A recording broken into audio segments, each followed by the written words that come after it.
Effect of hydrostatic pressure, ये बहुत ज़्यादा आसान टॉपिक है अगर मैं समझा दूँ तो। नहीं तो ये बहुत ज़्यादा अज़ाब टॉपिक है, क्योंकि ये जिस तरीके से टीचर्स वगैरह ने भी समझाया था तो मैं सिर्फ उनको सल्यूट ही कर सकता हूँ और कुछ नहीं कर सकता। ठीक है, तो बहरहाल इफ़ेक्ट ऑफ हाइड्रोस्टैटिक प्रेशर, ये एक चीज़ समझनी पड़ेगी कि हमारे पास हाइड्रोस्टैटिक प्रेशर का जब कॉन्सेप्ट आता है तो दो टाइप के हाइड्रोस्टैटिक प्रेशर हमें याद रखने चाहिए। एक वो हाइड्रोस्टैटिक प्रेशर जो कि कैपिलरीज़ के जो ब्लड होता है उसकी वजह से जनरेट होता है, और वो क्या करता है कि वो है ना कैपिलरी के अंदर या ब्लड के वो आर्टरी के अंदर या वेन्स के अंदर या किसी भी चीज़ के अंदर वो क्या करता है कि वो है ना उसके जो लिक्विड होता है, ब्लड का जो लिक्विड कंटेंट होता है उसकी वजह से जो वेजल के ऊपर लग रहा हो, जो कि आउटवर्ड होता है, जो कि चीज़ को कैपिलरी से बाहर निकालने के लिए वो प्रेशर जनरेट होता है, उसको हम कहते हैं एक हाइड्रोस्टैटिक प्रेशर।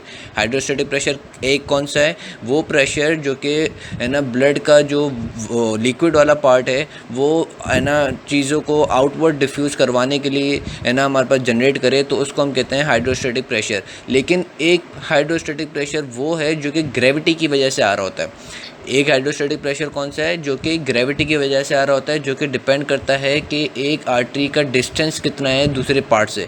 यानी कि एक आर्टरी, सपोज करो कि फेमोरल आर्टरी अगर हम कंसिडर कर लेते हैं कि उसका है ना ओरिजिन से लेके जो इसका आखिरी पार्ट है, जो कि इसका एंडिंग पार्ट है, उसके दोनों पार्ट के दरमियान में डिस्टेंस कितना है।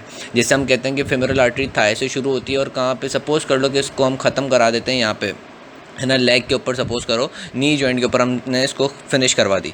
ठीक है, तो अब थाई से लेके नी जॉइंट के दरमियान में जितना डिस्टेंस होगा, उस डिस्टेंस की वजह से जो अब उस आर्टरी के अंदर प्रेशर डेवलप हो रहा होगा उसको भी हम हाइड्रोस्टैटिक प्रेशर कहते हैं। और इसको हम कैसे कैलकुलेट करेंगे इस हाइड्रोस्टैटिक प्रेशर को? इसको हम ऐसे कैलकुलेट करते हैं कि हर 1.36 है ना सेंटीमीटर, या एक और यूनिट था, यूनिट मुझे याद नहीं है कि 1.36 का एक यूनिट, उसके आगे यूनिट था मुझे याद नहीं है, कि उस यूनिट की बेस पर 1 मिलीमीटर मरकरी का प्रेशर बढ़ जाएगा। 1.36 आई गेस सेंटीमीटर था, हाँ 1.36 सेंटीमीटर या मिलीमीटर था। ठीक है, अगर इतना डिस्टेंस होगा तो उस कैपिलरी के अंदर 1 मिलीमीटर हाइड्रोस्टैटिक प्रेशर इंक्रीज़ हो जाएगा।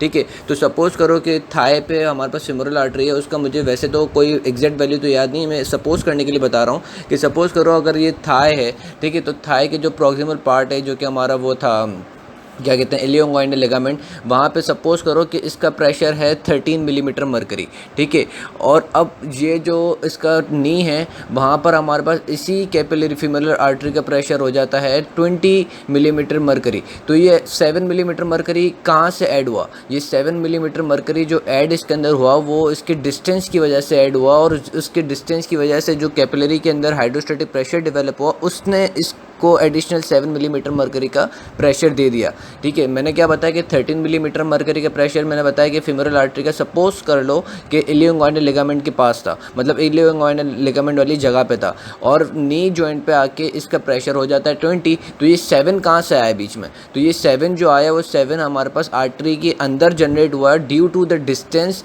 और उस डिस्टेंस की वजह से क्या हुआ कि ग्रेविटी ने जो उसको नीचे की तरफ खींच दी थी उसने इसके अंदर इतना प्रेशर जनरेट करा दिया।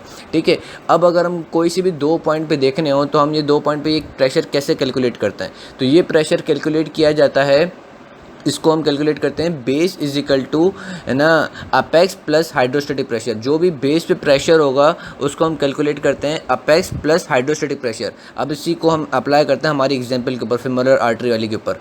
अब बेस हमारे पास क्या होगी? इसमें बेस होगी नी जॉइंट, क्योंकि बेस हमेशा नीचे वाला पॉइंट कहलाता है ना, जो कि डाउनवर्ड पार्ट हो। ठीक है, अब बेस क्या है? हमारा नी वाला पॉइंट। बेस पे अभी हमने सपोज कर लो, वो तो मैंने आप लोग को बता दिया था 20, लेकिन हम कह रहे हैं कि अभी हमें नहीं पता कि कितना है प्रेशर। ठीक है, तो बेस पे हमें अभी प्रेशर नहीं पता, नी जॉइंट के बेस पे हमें प्रेशर नहीं पता, वो हम कैलकुलेट करेंगे। ठीक है, तो मैंने क्या बताया था formula? Base is equal to apex plus hydrostatic pressure. अब अपेक्स हमारे पास जो इलियोइंगुइनल लिगामेंट वाली पॉइंट थी, वहाँ पे कितना प्रेशर था आर्टरी का, फेमोरल आर्टरी का? 13 मिलीमीटर मरकरी। ठीक है, और हाइड्रोस्टैटिक प्रेशर जो कि डिस्टेंस की वजह से जनरेट हो रहा है वो कितना है? 7 मिलीमीटर मरकरी का प्रेशर है। तो अब बेस पे कितना प्रेशर हो जाएगा? तो अब बेस पे हमें पता पड़ा कि 13 + 7 यानी कि 20 मिलीमीटर मरकरी का प्रेशर हमारे पास जनरेट हो गया। इसी तरीके से अगर हमें हाइड्रोस्टैटिक प्रेशर कैलकुलेट करना हो तो हम कैसे करेंगे? Base minus apex. याद रखना, हाइड्रोस्टैटिक प्रेशर कैलकुलेट करना हो तो हम कैसे कैलकुलेट करेंगे? Base minus apex. अब बेस पे हमारे पास कितना प्रेशर है? 20, अपेक्स पे कितना है? 13। तो हमारे पास इन दोनों के दरमियान में हाइड्रोस्टैटिक प्रेशर कितना आया? 7 मिलीमीटर मरकरी। याद रखना, हाइड्रोस्टैटिक प्रेशर चेंज नहीं होता। हाइड्रोस्टैटिक प्रेशर दो जगहों के बीच में चेंज नहीं होता अनटिल एंड अनलेस कि इन दो आर्टरी का जो डिस्टेंस है वो कम हो जाए। आर्टरी का डिस्टेंस कैसे कम हो जाए कि दो स्ट्रक्चर्स करीब आ जाएं, सब जैसे कि लंग्स और हार्ट है। याद रखना कि जब हम लेटे हुए होते हैं तो है ना हमारे पास लंग्स और हार्ट का डिस्टेंस अलग होता है, और जब हम स्टैंडिंग पोजीशन में होते हैं तो लंग्स और हार्ट का डिस्टेंस अलग होता है। ये चीज़ याद रखना कि जब हम लेटे हुए होते हैं तो हमारा लंग्स और हार्ट का डिस्टेंस थोड़ा अलग होता है, और जब हम स्टैंडिंग अपराइट पोजीशन में होते हैं तो लंग्स और हार्ट का डिस्टेंस अलग होता है। तो जैसे ही डिस्टेंस चेंज होगा तो हाइड्रोस्टैटिक प्रेशर चेंज हो सकता है, उसके अलावा और कोई चांस नहीं है कि हाइड्रोस्टैटिक प्रेशर चेंज हो सके। ठीक है, तो अब जो सारी सिचुएशन होगी वो हमारा जो टॉपिक क्या कहता है वो मैं नेक्स्ट ऑडियो में बताता हूँ, क्योंकि ये बेसिक है। ये अगर बेसिक समझ में आ गई तो नेक्स्ट ऑडियो तो 2 मिनट की बना के इंशाल्लाह ख़त्म कर दूँगा। अब जो हमारी बुक है वो कहती है कि है ना वो लंग्स के अपेक्स और लंग्स की बेस के दरमियान में जो हमारे पास हाइड्रोस्टैटिक प्रेशर है वो है 23 मिलीमीटर मरकरी का। यानी कि लंग्स, पूरे लंग्स की बात करें कि अपेक्स का लेके बेस तक के, जो लंग्स की अपेक्स है और उसकी बेस तक, लंग्स की अपेक्स और लंग्स की बेस तक के दरमियान में जो हाइड्रोस्टैटिक प्रेशर है वो है 23 मिलीमीटर मरकरी का। अब लंग्स के बीच में हमें पता है कि हार्ट आता है। ठीक है, अब देखेंगे कि ये हाइड्रोस्टैटिक प्रेशर हार्ट से अपेक्स तक के दरमियान में कितना है और हार्ट से बेस के दरमियान में कितना है। हार्ट से लेके अपेक्स तक के दरमियान में ये हमारे पास होता है 15 मिलीमीटर मरकरी। हार्ट से लेके लंग्स के अपेक्स तक के दरमियान में कितना होता है 15 मिलीमीटर मरकरी, और हार्ट से लेके बेस ऑफ लंग्स तक ये कितना होता है 8 मिलीमीटर मरकरी। ये चीज़ याद रख लो कि हार्ट से लेके अपेक्स ऑफ लंग्स तक कितना है 15, और हार्ट से लेके बेस ऑफ लंग्स तक कितना है 8 मिलीमीटर मरकरी। तो ऐसे कितना हो गया टोटल लंग्स का अपेक्स से लेके बेस तक का कितना हो गया 23 मिलीमीटर मरकरी। ठीक है, अब हम देखेंगे कि हमारे पास है ना ये ब्लड जो है वो हमारे पास लंग्स तक कैसे फ़्लो होता है और ये क्या चक्कर है। ठीक है, तो अब हम देखेंगे कि हमारे पास पल्मोनरी आर्टीरियल प्रेशर जो है वो हार्ट की साइड पे कितना है। हार्ट की साइड पे सिस्टोलिक प्रेशर पल्मोनरी आर्टरी का होता है वो होता है 25 मिलीमीटर मरकरी। ठीक है, लेकिन जब यही आर्टीरियल ब्लड जो होता है वो हमारे पास अपेक्स पे जाता है तो इसका जो प्रेशर होता है वो थोड़ा कम हो जाता है। हार्ट की में से जो पल्मोनरी आर्टरी निकल रही है जब वो अपेक्स की तरफ जा रही है, अपेक्स ऑफ लंग्स की तरफ, तो उसमें प्रेशर कम हो जाता है। उसमें प्रेशर कितना हो जाता है, अब हमें याद रखो कि अपेक्स पे है ना प्रेशर डिटरमाइन करना है। तो मैंने फार्मूला क्या बताया था, base is equal to apex plus है ना, base is equal to apex plus hydrostatic pressure. अब हमें हार्ट से लेके लंग्स की अपेक्स का तक का तो हमें प्रेशर पता है, हाइड्रोस्टैटिक प्रेशर कितना है, वो कितना है 15 मिलीमीटर मरकरी। हार्ट से लेके लंग्स के अपेक्स तक का प्रेशर कितना है 15 मिलीमीटर मरकरी। अब हार्ट जो है वो हमारे पास इस केस में क्या है, बेस है, इसका भी प्रेशर हमें पता है वो कितना है 25 मिलीमीटर मरकरी। अब हमें प्रेशर डिटरमाइन करना है पल्मोनरी आर्टरी का अपेक्स के ऊपर, तो वो कैसे डिटरमाइन करेंगे, तो हम वो ऐसे डिटरमाइन करेंगे कि base is equal to apex plus hydrostatic pressure. अब हम क्या करेंगे कि है ना हाइड्रोस्टैटिक प्रेशर को उस साइड पे शिफ्ट करेंगे, तो base minus hydrostatic pressure is equal to apex. Base minus hydrostatic pressure is equal to apex. Base पे प्रेशर कितना है पल्मोनरी आर्टरी का, जो लंग्स हार्ट है, हार्ट को हमने एज अ कंसिडर किया है बेस। ठीक है, तो हार्ट पे पल्मोनरी आर्टरी का प्रेशर कितना है 25 मिलीमीटर मरकरी। ठीक है, और hydrostatic pressure from heart towards the apex of lungs वो कितना है, वो है हमारे पास 15 मिलीमीटर मरकरी। तो 25 minus 15 millimetre mercury is equal to 10 millimetre mercury. यानी कि हमारे पास systolic pulmonary arterial pressure at apex of lungs वो हमारे पास कितना है 10 millimetre mercury. Systolic pulmonary arterial pressure at apex of lungs वो हमारे पास कितना है 10 मिलीमीटर मरकरी। ठीक है, अब हम देखेंगे कि इसके अंदर अपेक्स ऑफ लंग्स पे हमारे पास ये प्रेशर आ गया। ठीक है, अब हम देखेंगे डायस्टोलिक प्रेशर। ठीक है, diastolic pressure at apex of lungs. ठीक है, अब डायस्टोलिक प्रेशर जो होता है वो हमारे पास बेस पे कितना है, वो हमारे पास बेस पर होता है 8 मिलीमीटर मरकरी, क्योंकि हमें पता है पल्मोनरी आर्टरी का जो डायस्टोलिक प्रेशर होता है वो कितना है 8 मिलीमीटर मरकरी। फॉर्मूला हम वही लगाएंगे कि अपेक्स का मालूम करना है तो उसको मालूम करेंगे base minus hydrostatic pressure, distance भी वही रखा हुआ है। तो अब हमारे पास कितना हो जाएगा 8 minus 15 millimetre, 8 minus 15 is equal to -7। हमारे पास जो अपेक्स ऑफ लंग्स पे प्रेशर होगा डायस्टोलिक पल्मोनरी आर्टीरियल प्रेशर वो आ जाएगा माइनस के अंदर, किस में आ जाएगा माइनस के अंदर, -7 मिलीमीटर मरकरी। ठीक है, तो ये चीज़ थोड़ी दिमाग में बिठा के रखो। अब हम देखते हैं कि अगर के आया ये हमारे पास ब्लड फ्लो जो है पल्मोनरी आर्टरी का अपेक्स ऑफ लंग्स पे वो कब फ्लो करेगा, कब फ्लो नहीं करेगा। तो हमारे पास 3 जोन होते हैं, zone 1, zone 2, zone 3। Zone one कि जब हमारे पास है ना pulmonary arterial pressure at apex of lungs, और बाहर से जो हमारे पास एल्वुलर के ऊपर प्रेशर आ रहा है, एयर का प्रेशर, ठीक है। याद रखना कि हमारे पास जो हमारी कैपिलरी है उसके अंदर वो जो capillary at apex of lungs, उसमें अगर ब्लड फ्लो होगा तो वो हमारे पास उस वक्त होगा जब हमारे पास ब्लड फ्लो का कैपिलरी प्रेशर जो सिस्टोलिक या तो सिस्टोलिक या डायस्टोलिक, वो हमारे पास बाहर से जो एल्वुलर प्रेशर जो उसको कंस्ट्रिक्ट करेगा उससे ज़्यादा होना चाहिए, ठीक है। बाहर का एल्वुलर प्रेशर जो हमारे पास एल्वुलर एयर प्रेशर है वो होता है 0 मिलीमीटर मरकरी। अगर हमारे पास इससे जो फ्लो है, ठीक है, इससे हमारे पास पल्मोनरी आर्टीरियल जो प्रेशर है वो अगर ज़्यादा होगा तो हमारे पास कैपिलरी के अंदर पल्मोनरी आर्टीरियल ब्लड फ्लो हो जाएगा। लेकिन अगर ये 0 से कम होगा तो हमारे पास ये फ्लो नहीं होगा, ठीक है। तो जोन 1 के अंदर क्या होता है, जोन 1 में ये दोनों बराबर होते हैं, ठीक है। तो जोन 1 में ये दोनों बराबर होते हैं तो हमारे पास blood flow apex of lungs पे नहीं होता।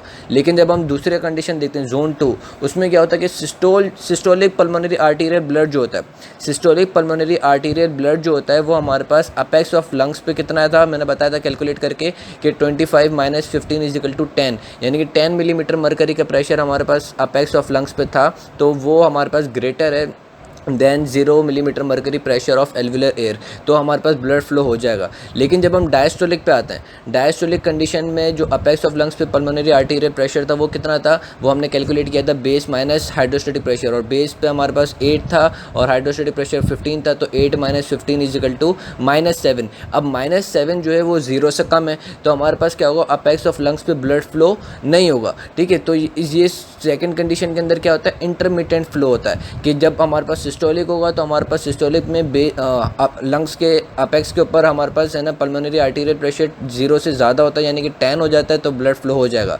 लेकिन जब डायस्टोलिक आती है तो डायस्टोलिक में ये -7 होता है तो ये हमारे पास फ्लो नहीं हो सकेगा, ठीक है। अब जो जोन 3 आता है वो आता है कि हम है ना वो प्रेशर कैलकुलेट करें at the base of lungs, pressure calculate करें at the base of lungs, ये मैं दूसरी ऑडियो में बताता हूँ। अब हम देखेंगे कि है ना pulmonary arterial pressure at the base of lungs, ठीक है। अब याद रखना कि eight the base of lungs जो है, अब वो जो बेस ऑफ लंग्स जो होगी वो एक्चुअल बेस होगी, जो हमारे पास बेस ऑफ लंग्स जो होगी वो एक्चुअल बेस होगी, और इस कंडीशन के अंदर हार्ट जो होगा वो हमारे पास क्या कंसीडर किया जाएगा, एज अपेक्स, ठीक है। तो अब हम देखेंगे कि अपेक्स से लेके बेस तक के दरमियान में जो हाइड्रोस्टैटिक प्रेशर है वो कितना है, वो है हमारे पास 8 मिलीमीटर मरकरी। अपेक्स और बेस के दरमियान में जो हाइड्रोस्टैटिक प्रेशर है वो कितना है, 8 मिलीमीटर मरकरी है। और अपेक्स क्या है इस कंडीशन में, अपेक्स है हमारे पास लंग्स और बेस जो है वो है हमारे पास बेस ऑफ लंग्स, ठीक है। तो अगर हम देखें कि हमारे पास systolic pressure at the base of lungs, तो कैसे कैलकुलेट करेंगे, base = apex plus hydrostatic pressure. Apex यानी कि लंग्स के हार्ट के ऊपर हमारे पास कितना पल्मोनरी सिस्टोलिक प्रेशर है, वो है 25 मिलीमीटर मरकरी, ठीक है। साथ में हमारे पास हाइड्रोस्टैटिक प्रेशर कितना है, वो है 8 मिलीमीटर मरकरी। तो हमारे पास ये कितना हो गया कि 33 मिलीमीटर मरकरी का प्रेशर होगा कहाँ पे, हमारे पास बेस ऑफ लंग्स पे, ठीक है, सिस्टोल में। तो उसमें फ्लो हो जाएगा क्योंकि 33 जो है वो 0 एल्वुलर एयर प्रेशर से ज़्यादा है, तो ये इसके अंदर ब्लड फ्लो हो जाएगा, ठीक है। लेकिन अब हम देखते हैं डायस्टोलिक के अंदर हमारे पास जो है वो सिस्टोलिक प्रेशर कितना है, जो हमारे पास पल्मोनरी आर्टरी का डायस्टोलिक प्रेशर है। डायस्टोल कंडीशन में हमें देखना है कि हमारे पास बेस ऑफ लंग्स पे कितना पल्मोनरी आर्टेरियल प्रेशर जनरेट होगा। डायस्टोल के अंदर हमें देखना है कि बेस ऑफ लंग्स पे कितना पल्मोनरी आर्टेरियल प्रेशर जनरेट होगा। वो हम कैसे देखेंगे कि base is equal to apex plus hydrostatic pressure. अच्छा, अभी थोड़ा सा है ना कॉन्सेंट्रेट करना कि हमारे पास बेस ऑफ लंग्स पे हमें क्या देखना है, डायस्टोलिक हाइड्रोस्टैटिक प्रेशर देखना है। बेस ऑफ लंग्स पे क्या देखना है, डायस्टोलिक पल्मोनरी आर्टेरियल प्रेशर देखना है। दोबारा इस चीज़ के ऊपर कंसंट्रेट करो कि बेस ऑफ लंग्स पे हमें क्या देखना है कि डायस्टोलिक पल्मोनरी आर्टेरियल प्रेशर देखना है, ठीक है। तो बेस ऑफ लंग्स पे कैसे देखेंगे कि base is equal to apex plus hydrostatic pressure. जब हम लंग्स के अपेक्स की तरफ देख रहे थे डायस्टोलिक प्रेशर, तो हम क्या कर रहे थे कि apex is equal to base minus hydrostatic pressure, क्योंकि वो अपेक्स पे हम देख रहे थे। लेकिन अभी हम किसके ऊपर देख रहे हैं, बेस के ऊपर। तो बेस का तो वही फॉर्मूला रहेगा ना कि base is equal to apex plus hydrostatic pressure. अब अपेक्स लंग्स के ऊपर हमारे पास है ना डायस्टोलिक प्रेशर, अपेक्स यानी हार्ट के ऊपर हमारे पास डायस्टोलिक प्रेशर कितना होता है, 8 मिलीमीटर मरकरी, ठीक है। और जो डिस्टेंस से जो है ना हार्ट का और बेस ऑफ लंग्स का जो डिस्टेंस है वो कितना है, 8 मिलीमीटर मरकरी। तो हमारे पास diastolic pressure at base of lungs पे कितना हो जाएगा, 16 millimetre mercury. Diastolic pressure at base of lungs हमारे पास कितना हो गया, 16 मिलीमीटर मरकरी। और सिस्टोलिक कितना है, 33। डायस्टोलिक डायस्टोलिक कितना है 16, तो 16 0 से ज़्यादा है तो इसके अंदर फ्लो हो जाएगा। अब अगर हम इसी चीज़ को कंपेयर करें कि हमारे पास अपेक्स ऑफ लंग्स पे क्या हो रहा था, अपेक्स ऑफ लंग्स पे हमने देखा था base minus hydrostatic pressure, base minus hydrostatic pressure. तो बेस पे यानी कि हमारे पास जो हार्ट था अपेक्स वाली कंडीशन में, हमारे पास अपेक्स वाली कंडीशन में जो था यानी कि लंग्स की अपेक्स वाली कंडीशन में बेस क्या था, हार्ट था। अब हार्ट पे हमारे पास डायस्टोलिक प्रेशर कितना था 8, और उन दोनों यानी कि हार्ट से लेके अपेक्स ऑफ लंग्स के दरमियान में जो हाइड्रोस्टेटिक प्रेशर था वो कितना था 15। तो 8 माइनस 15 जो था वो हमारे पास क्या आ रहा था, -7 आ रहा था। तो इस वजह से लंग्स की अपेक्स के ऊपर डायस्टोलिक में फ़्लो नहीं हो रहा था। लेकिन जब हम यही चीज़ को हम कंसीडर करते हैं at the base of lungs, तो base of lungs actually base बन जाती है। बेस ऑफ लंग्स जो है वो एक्चुअली बेस बन जाती है। तो हमारा बेस का जो फार्मूला रहता है, base is equal to apex plus hydrostatic pressure, वो सेम ही रहता है सिस्टोल और डायस्टोलिक दोनों फेज़ के अंदर। सिस्टोल और डायस्टोलिक दोनों फेज़ में ये फार्मूला सेम रहता है, लेकिन बस वैल्यूज़ चेंज होती हैं। क्योंकि हमारे पास जो है ना सिस्टोलिक के अंदर जो वैल्यू आती है वो आती है 33। वो क्यों आती है कि सिस्टोलिक में जो हार्ट होता है अपेक्स, उसमें प्रेशर होता है वो 25 होता है, और 8 जो होता है वो हाइड्रोस्टेटिक प्रेशर का डिफरेंस होता है, तो वो हमारे पास 33 आ जाता है। लेकिन जब हम है ना वो डायस्टोलिक कैलकुलेट करते हैं तो डायस्टोलिक के अंदर हमारे पास जो वो प्रेशर आता है pulmonary arterial diastolic pressure at apex of heart, और वी कैन से एट है ना हार्ट, तो वो हमारे पास कितना होता है, वो होता है 8, और 8 जो होता है वो हमारे पास हाइड्रोस्टेटिक प्रेशर होता है, तो ये हमारे पास 16 हो जाता है। ठीक है, diastolic pressure at base of lungs हमारे पास कितना हो जाता है 16। तो इसमें हमेशा ही ब्लड फ्लो होता रहता है, तो ये हमारे पास कहलाता है जोन 3। लेकिन जब हम है ना ये स्ट्रेनियस एक्सरसाइज करते हैं, बहुत ज़्यादा एक्सरसाइज करते हैं, तो जो हमारा जोन 2 होता है वो जोन 3 के अंदर भी कन्वर्ट हो जाता है। जोन 2 जो हमारे पास इंटरमिटेंट फ्लो वाला हो रहा था वो हमारे पास जोन 3 के अंदर कन्वर्ट हो जाता है। और जब हम है ना लेटे भी होते हैं तो हमारे पास डिस्टेंस मैंने बताया कि हार्ट का और है ना अपेक्स ऑफ लंग्स का थोड़ा कम हो जाता है, तो जिसकी वजह से क्या होता है कि हाइड्रोस्टेटिक प्रेशर थोड़ा और कम हो जाता है, और फिर जो जोन 2 है वो भी जोन 3 के अंदर कन्वर्ट हो जाता है। बस ये याद रखने वाली चीज़ है कि जब हम लेटे हुए होते हैं तो भी हमारा जो अपेक्स ऑफ लंग्स है वो जोन 3 में कन्वर्ट हो जाता है। अपेक्स ऑफ लंग्स कब जोन 3 में कन्वर्ट होगा, जब हम स्ट्रेनियस एक्सरसाइज करेंगे और जब हम लेटे हुए होंगे। बस ये चीज़ याद रख लेना।